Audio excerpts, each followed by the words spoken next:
já vai no automático. Vamos dar prosseguimento, meus amigos, tratando da reconvenção.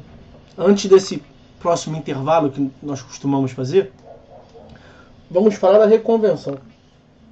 A reconvenção se insere no contexto da resposta do réu, né? Os senhores devem bem se lembrar. Resposta do réu, como as reações possíveis do réu. Vimos que pode ser contestação ou reconvenção. Contestação é a peça de defesa, reconvenção é o ataque, né? É o contra-ataque. É o ataque que é formulado incidentalmente no mesmo processo. Isso está representado no artigo 343. Vamos lá, vamos ver de pouquinho em pouquinho. Olha lá. Na contestação, é lícito ao réu propor reconvenção para manifestar pretensão própria, conexa com a ação principal ou com fundamento de defesa.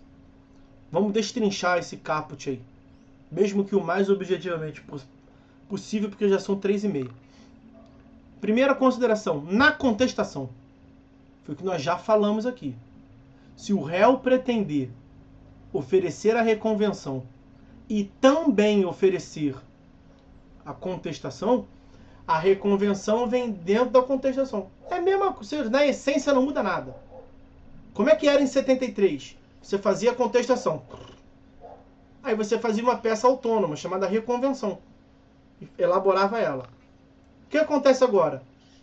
Essa mesma reconvenção que viria em peça separada, ela vira um capítulo da contestação, né? E aquele cabeçalho, aquela parte inicial, ela não precisa. Formalmente vai de uma vez só. Você abre um capítulo lá da reconvenção.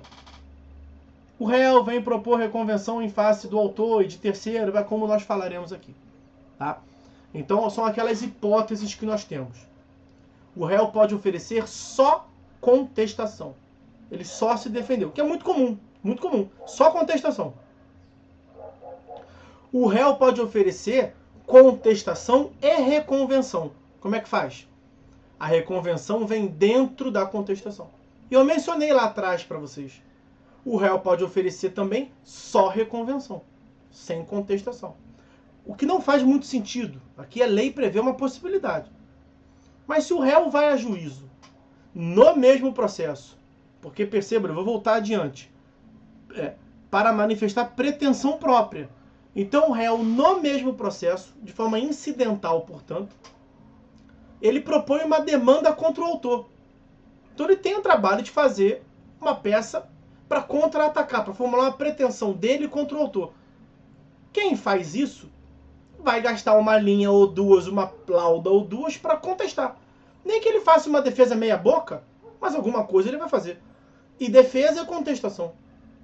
Se tiver contestação e reconvenção, vem dentro da contestação. Então por isso que a lei já tratou na contestação. Que em regra geral, a maioria dos casos vai ser na contestação. Mas volto a dizer, não se exclui a possibilidade do réu não contestar e reconvir. Tanto não se exclui que o parágrafo 6º, e aí vamos já aqui ganhar tempo, o parágrafo 6º trata dessa hipótese.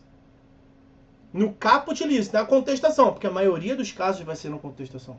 Mas o parágrafo 6º disse, olha, como o Arthur está advertindo aí, hein? O réu pode propor reconvenção mesmo que não tenha oferecido contestação. O réu pode propor reconvenção independentemente de ter oferecido contestação. E como eu disse para vocês, antecipei para vocês, o réu que não oferece contestação é o quê? Já falamos, revel, né? É a revelia. Então o réu não ofereceu contestação, mas ofereceu reconvenção. E quem não oferece contestação é revel. Então nesse caso, olha que gracinha, ele é réu, revel, reconvinte. RRR. Réu, revel, reconvinte. Percebam. E já vou aqui aproveitar para tratar de um tópico também importante. Revelia, meus amigos, é a ausência de defesa, a ausência de contestação e não a ausência de resposta. Porque ele pode só reconvir. Se ele só reconveio, ele respondeu. É uma espécie de resposta. Ele respondeu e mesmo assim é revel. Porque o 344 vai dizer: se o réu não contestar a ação, será considerado revel. Ele pode não contestar e reconvir. Então fechamos essa primeira parte formal, vamos assim dizer, da onde que a reconvenção vem. A reconvenção, em regra, vem na contestação, mas nada impede dela vir autonomamente, se o réu não oferecer contestação. Nesse caso, o réu vai apenas atacar. O réu vai para tudo ou nada, né? É um time que só ataca e não defende, vamos assim dizer. Bom, vamos voltar ao caput do 343. Na contestação, é lícito ao réu propor reconvenção. Isso é o mais importante. É a propositura de uma demanda, senhores. Na contestação, é lícito, é permitido, o réu pode propor reconvenção. O que é reconvenção, meus amigos? É uma demanda incidental, proposta pelo réu em face do autor, no mesmo processo. Por isso que é incidental. E aí vai dizer, para manifestar pretensão própria. Quais são os elementos da ação? Partes, causa de pedir e pedido, como nós já vimos aqui em diversas oportunidades. Pretensão é pedido. Ele vai formular pretensão própria. Claro, é a pretensão dele em face do autor. No processo até agora, tinha a pretensão do autor em face do réu. O que o réu ganha? Vamos lá. O autor foi a juízo em face do réu. Nós estamos pelo réu, tá? O autor foi a juízo em face do réu, alegando que o acidente foi provocado por culpa do réu. E aí o autor pediu em face dele lá 30 mil reais. Que foi o conserto geral do carro, da Land Rover dele. 30 mil reais. O réu nos procura e fala assim, doutor, eu estou com esse problema aqui. Recebi uma citação, e é um caso muito esdrúxulo, porque o réu nos contando, né, o nosso cliente. Que é o seguinte, a culpa é toda dele.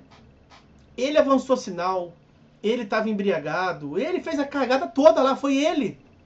Então, se ele teve o dano dele lá, o problema é dele. Eu tive meu dano também. Cliente nos contando. Eu tive meu dano também. Só que o doutor, é o seguinte, cara, eu não queria via juízo para me estressar. O meu problema foi mais leve um pouquinho, sei lá, eu gastei 10 mil reais para consertar meu carro. Eu quis deixar por isso mesmo, porque eu não tenho tempo, sou um mega empresário, vivo pra lá e pra cá. Preferi não me estressar. Eu paguei pelo meu conforto. Eu arquei com o meu custo e quis deixar por isso mesmo. Ou sei lá, estava em dúvida se ia entrar com ação ou não. E me surpreendi. Esse cara é um sem noção. Ele provocou o dano, ele provocou o acidente, ele me gerou o dano e está agora jogando para mim. Isso acontece, né? O que a gente fala para ele? Ó, temos duas coisas. Nós podemos só nos defender no pedido dele contra você. E se a gente só se defende, só oferece contestação, se você vier a ganhar, e se o juiz disser assim, está provado que a responsabilidade pelo acidente é do autor, logo julgo improcedente o pedido do autor, tu não vai ganhar nada. Quer dizer, o que você vai ganhar, o que você vai ter de positivo nesse processo é não perder. Que é o que o réu ganha de modo geral, né? A sentença de improcedência ela é sempre declaratória de que o autor não tem razão. Não assiste, que o direito não assiste ao autor. O réu ganha deixando de perder, não é isso? Sentença de total... Vamos dar um exemplo. O autor foi a juízo em face do réu pedindo 100 milhões de reais. Pedindo a fortuna do Jeff Bezos lá. Passou de 200 bilhões, né? 200 bilhões. A sentença é de total improcedência. O autor perdeu tudo. Quanto que o réu ganhou? Não ganhou um centavo. Não ganha nada. Porque a sentença de improcedência é em relação ao pedido do autor. Nesse nosso caso, desse nosso cliente que falou assim, já que eu vou estar aqui em juízo, e é para isso que a reconvenção serve. É para esses casos que a reconvenção serve. Olha, doutor, já que eu vou ter que me defender obrigatoriamente, né? Estou procurando os senhores falaram para se defender, senão posso ser condenado, né? Pode ser presumido verdadeiro que ele falou isso. Eu não quero. Eu vou ter que me defender. Já que eu vou ter que me defender, já que eu vou ter que me estressar em juízo, já que eu vou ter que constituir os senhores como advogado, vamos aproveitar e vamos propor uma demanda contra ele. Que era o que eu sempre achei que eu tinha razão de fazer, mas eu optei por não fazer. Então percebam. Voltei a pegar minha mesa de utilizadora, sorte pra gente. Quando eu for tirar ela, eu vou tirar com mais calma pra eu não ser derrubado. Vou compartilhar de novo lá. Tem coisa que representando dá pra ver melhor, né? Reconvenção, as pessoas se embanando um pouco. Olha aqui. Então, no que eu falei até agora, temos a demanda do autor em face do réu. Essa setinha aqui é para indicar o pedido, tá? Então, o autor foi a juízo em face do réu e pediu a condenação pelo que nós falamos, né? De 30 mil. Aí o réu quer se defender para falar que ele não é responsável por esse prejuízo de 30 mil do autor, porque foi o autor quem gerou. Isso é uma coisa, é a defesa. O réu não quer ser o responsável por esses 30 mil. Mas o réu falou pra gente o quê? Já que eu tenho que vir a juízo, propõe uma demanda. Vai ser uma luta fazer isso aqui. Vou tentar, ó. Agora tá indo. Porque vindo da esquerda para a direita aqui é muito sensível essa mesa. Seria um problema. Então, o réu resolve a juízo em face do autor. Veja, é outro pedido. É um pedido a favor do réu contra o autor. Vamos supor, o que eu falei até agora, né? 10 mil. E isso se dá, meus amigos, no mesmo processo. Aqui, ó. Não gera outro processo. É o mesmo processo. Nesse processo nós temos a demanda 1, D1, demanda 1, do autor em face do réu. E teremos a demanda 2, do réu em face do autor. São demandas distintas em um mesmo processo. Isso não vai espantar os senhores. Nós já vimos lá em TGP que o direito de ação, que temos a jurisdição, né? O direito de ação reclama o exercício da jurisdição, a jurisdição resolve, julga aquilo que foi pedido no direito de ação, e temos o processo. São institutos distintos. Até tratamos do processo sincrético. Os senhores vão se lembrar. A junção em um mesmo processo de tutela cognitiva e tutela executiva. Confundi. E tutela executiva. O que antes, lá em 73, se dava por vários processos distintos. Agora você junta tudo num processo só, processo sincrético. É algo parecido aqui. Nós temos a demanda 1, né? E outra coisa, ação é o mais abstrato, demanda é o concreto, né? Todos têm o direito de ação previsto na Constituição Federal. E a demanda é o direito de ação exercido. Então, demanda é o direito de ação exercido. Nós temos a demanda 1, manifestação do autor em face do réu, que o juiz vai julgar. Temos a demanda 2, do réu em face do autor, que o juiz vai julgar. No mesmo processo. O processo é um só. Isso não é processo sincrético, tá? Mas essa ideia de resolver tudo na menor quantidade possível de processo. Ok? Beleza? Agora, vejam, a demanda 2, que é a demanda do réu em face do autor, ela é uma demanda autônoma. É uma demanda autônoma e independente. Você imagina que depois que a gente oferece a nossa contestação e a nossa reconvenção, o autor, eu vou dar nome aqui, tá? Vou dar nome para evitar confusão. Esse A é A de autor, mas é A também de Arthur. O R é réu de réu, mas é R também de Ricardo. Assim botar.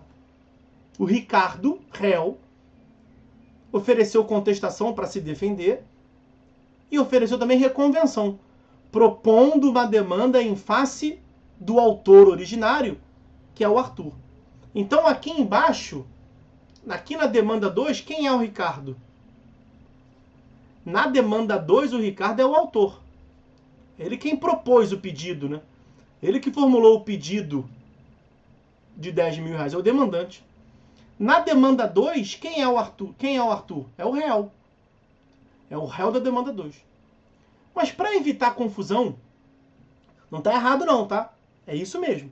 Mas para evitar confusão, o que nós fazemos? Aqui na demanda 2, a gente chama o Ricardo, ao invés de falar que ele é o autor da reconvenção, a gente chama, em geral, tá? Ele de réu reconvinte.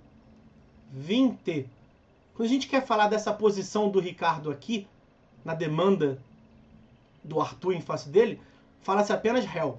Ele é o réu.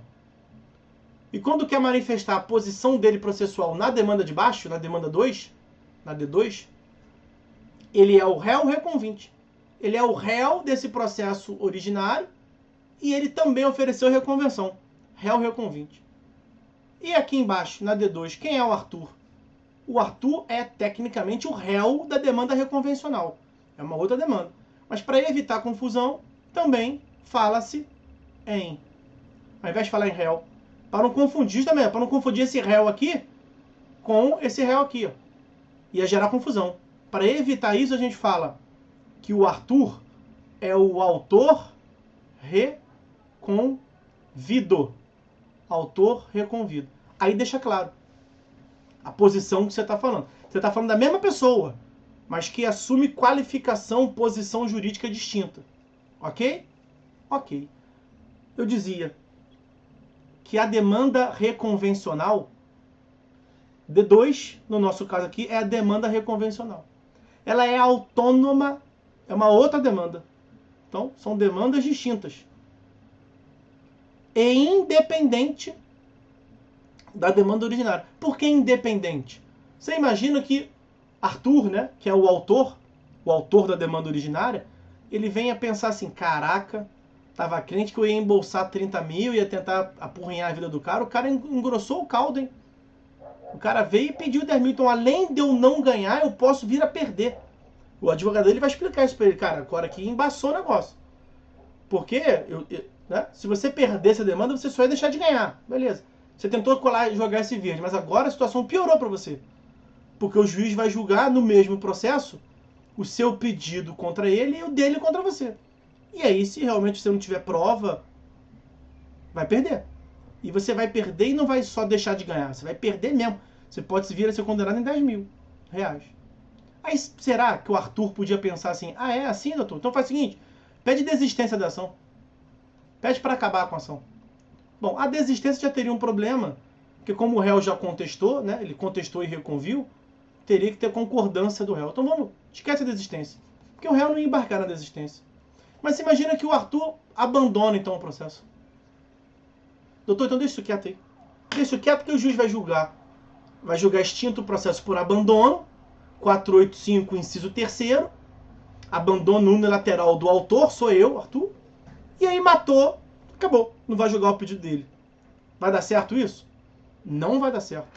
Porque qualquer causa extintiva, pode ser abandono, pode ser, ó, tem que recolher custas.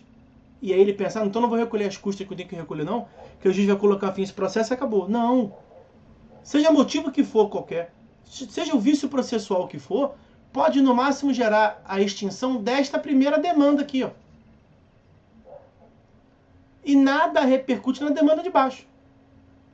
O juiz pode julgar extinto, sem resolução do mérito, a demanda originária proposta por Arthur em face de Ricardo. E continuar o mesmo processo para a demanda de Ricardo em face do Arthur. A chamada demanda reconvencional. Demanda reconvencional. Ou reconvenção. A reconvenção. Ok? Se a reconvenção é uma demanda autônoma e independente, se a reconvenção, eu digo, é uma demanda como outra qualquer, que só aproveita o fato de gerar uma economia processual naquele processo, sendo assim, será, meus amigos, que nós podemos cogitar dessa demanda reconvencional, a D2. Aqui em cima nós tínhamos, na demanda originária, pedido de dano material, né, de 30 mil. Na demanda de baixo, também um pedido de dano material. Mas será que o Ricardo, que era o réu da demanda originária, só réu, e propôs uma reconvenção, virou réu reconvinte, ele pode pedir, além desses 10 mil, também 100 mil de dano moral? Porque aí ele vai alegar e vai provar que no momento do acidente lá, o autor da demanda originária, o Arthur, estava embriagado e aí saiu do carro, agrediu ele, tadinho do Ricardo, apanhou na frente da família, passou maior vergonha, aquilo feriu a sua dignidade. E aí ele quer, além do dano material, já que está em juízo, vai colocar tudo para fora. E ele vai pedir dano moral também. Ele pode fazer isso? Pode. É possível que na reconvenção nós tenhamos uma ampliação objetiva. Por que ampliação objetiva? Uma ampliação do objeto, né? Não, botei objeto. Ampliação do objeto. Ampliação objetiva. Ampliação do objeto. Veja que surgiu um novo pedido. Para botar dano estético, para botar tudo que for compatível com a causa de pedir. Por quê? Porque a reconvenção é uma demanda como outra qualquer. Tudo que você poderia fazer uma demanda autônoma, você pode fazer na reconvenção, que tem a característica de aproveitar o mesmo processo e não gerar outro. Bom, então se é assim, se pode ter uma ampliação do objeto, será que pode ter uma ampliação dos sujeitos também? Uma ampliação subjetiva? Quer dizer, Ricardo sofreu dano moral, mas não foi só Ricardo que sofreu, não. Será que na reconvenção, na D2, pode ter Ricardo e sua mulher em face de Arthur e sua mulher? Na demanda originária, era Arthur contra Ricardo. Na demanda reconvencional, será que pode Ricardo e a sua mulher, que foram agredidos, ofendidos, humilhados por Arthur e sua mulher, formular uma pretensão nesse sentido? Será que é possível, portanto, litisconsórcio no polo ativo? Olha, aqui seria um litisconsórcio ativo. Cuidado para não pensar, mas o Ricardo não é réu? Ele é réu na demanda originária. É o litisconsórcio ativo na reconvenção. Será que isso é possível? É. A reconvenção é uma demanda como outra qualquer. Litisconsórcio passivo na reconvenção. Porque a reconvenção é uma demanda como outra qualquer e vai depender apenas de aspectos fáticos. Aí eu vou voltar lá para mostrar os dispositivos para os senhores vão ver que tudo isso está escrito nos parágrafos do artigo 343. Então veja, admite-se ampliação subjetiva e uma ampliação objetiva em relação à demanda originária.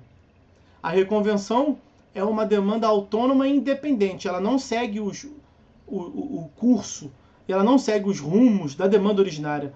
Então, ela não é uma demanda acessória. É por isso que é um equívoco falar em demanda originária, em demanda principal e demanda acessória. Não há relação de acessoriedade entre reconvenção e demanda. A demanda originária é que deu origem ao processo. Demanda originária e demanda reconvencional. Só para eu poder encerrar aqui de uma vez e voltar lá. Olha o que eu falei. O autor vai a juízo em face do réu. É a demanda 1, demanda originária. Aí nós vimos que o réu foi a juízo em face do autor, que foi a demanda 2. E que essa demanda é a reconvenção. Aqui é a demanda originária, que deu origem ao processo. Aqui é a reconvenção. No exemplo que nós vimos lá, foi o R e o W da reconvenção em face do A e do Z. Vimos que pode ter ampliação subjetiva. E eu falei para vocês que a reconvenção é uma demanda como outra qualquer. Não é? Então, na reconvenção, o sujeito passivo da reconvenção vai ser chamado para responder. Ele vai ter a oportunidade de oferecer resposta. Naquele caso que nós vimos lá atrás, claro, não é aqui, é aqui, claro que esse sujeito aqui, o Arthur, na demanda reconvencional, na reconvenção, na D2, ele vai poder contestar, né? Ele vai poder falar se teve ou não teve dano material, se teve ou não teve o dano moral. Claro que ele pode falar sobre isso. Então é o seguinte, se a demanda reconvencional é uma demanda como outra qualquer, e se nela se abre o prazo de resposta, será que o réu, será que o autor reconvido, esse sujeito aqui, será que o sujeito passivo na reconvenção, pode ser o Z também, qualquer um deles, pode propor uma outra reconvenção? Seria o fenômeno da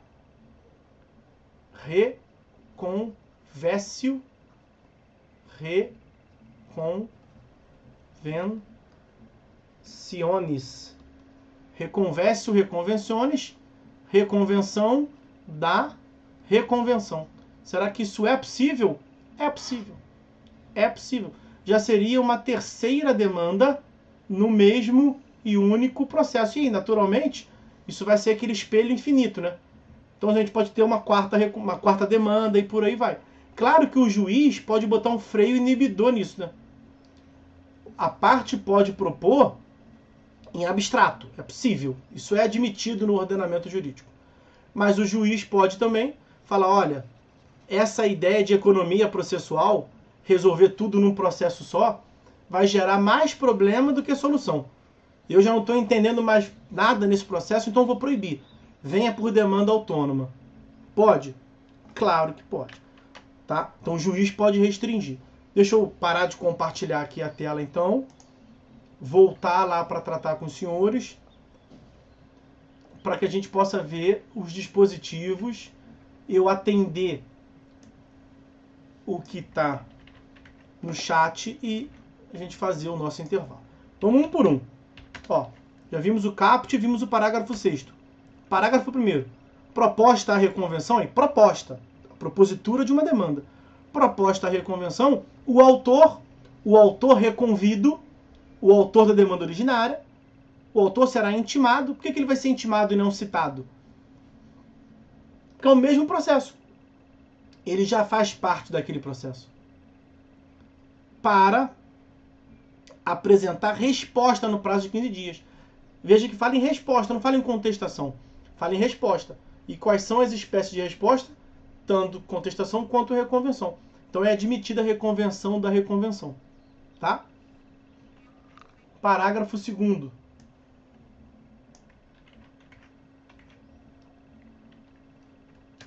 A desistência da ação ou a ocorrência de causa extintiva, essa é a ação originária, tá? Que impeça o exame do seu mérito, da D1, da demanda 1, não obsta ao prosseguimento do processo quanto à reconvenção. São autônomas e independentes, como nós vimos. Parágrafo 3º. A reconvenção, a D2, a demanda reconvencional. A reconvenção pode ser proposta contra o autor e terceiro. Naquele caso lá foi o autor e sua mulher. Né? Arthur e sua mulher. E parágrafo 4º, para encerrar. A reconvenção pode ser proposta pelo réu, o réu da demanda originária, o réu reconvinte, em litisconsórcio com o terceiro. Litisconsórcio com o terceiro. Ok? Com isso a gente termina a análise da reconvenção. Ah, deixa eu antes ver o que a colega trouxe ali em cima. Espera aí. Achei aqui. Primeiro o Tiago. E como ficam as custas com relação ao réu que reconviu? Tem que pagar custas. As mesmas custas que ele pagaria se fosse uma demanda autônoma, ele vai ter que pagar. Houve um incremento ali. Tá? Tem que pagar, recolher custas. Cláudia. Professor, é cabível a alegação de uma valoração para a defesa na reconvenção? Não entendi. Que valoração? Em vez de uma ação autônoma, igualmente para o autor? Não entendi, Cláudio. Aquilo que o réu propôs como reconvenção, ele poderia propor uma demanda autônoma, em separado. Eu disse, a reconvenção é uma demanda como outra qualquer. Só tem a característica de gerar uma economia processual. Ele optou por propor no mesmo processo. aí faz uma audiência só, tenta resolver tudo de uma vez. Eu confesso que eu não entendi, Cláudio. Se você quiser ativar o microfone e a gente conversar, ou quiser mandar uma mensagem no inbox no celular, faça como você achar melhor. Eu não entendi essa parte. Professor, vou tentar entender. É cabível a alegação de uma valoração para a defesa na reconvenção? Bom, tudo que ele fala na reconvenção pode servir para a demanda originária também, nesse caso. Há um fato comum, né? Se for isso... eu já respondi, então tá. Beleza, Cláudia, é a reconversa ou reconvenções. É isso, tá? É um processo só, então a prova produzida serve para tudo. Naquilo que for compatível serve para tudo. Quando o réu propor uma demanda lá embaixo, alegando que a culpa é do autor, mas a defesa dele, ele já falou que a culpa é do autor. Então vai aproveitar para as duas alegações. Alegação de defesa na demanda originária, alegação de ataque na demanda reconvencional. E aí, por fim, o Walker traz ali: o juiz poderá determinar que o reconvido propõe a demanda independente e não autônoma, já que a autônoma reconvenção da reconvenção já é. Ele pode pedir que venha num processo autônomo, num processo em separado. Porque a demanda a reconvenção já é. A reconvenção da reconvenção já seria uma outra demanda autônoma. Você tem razão. Se eu falei demanda autônoma, eu falei errado.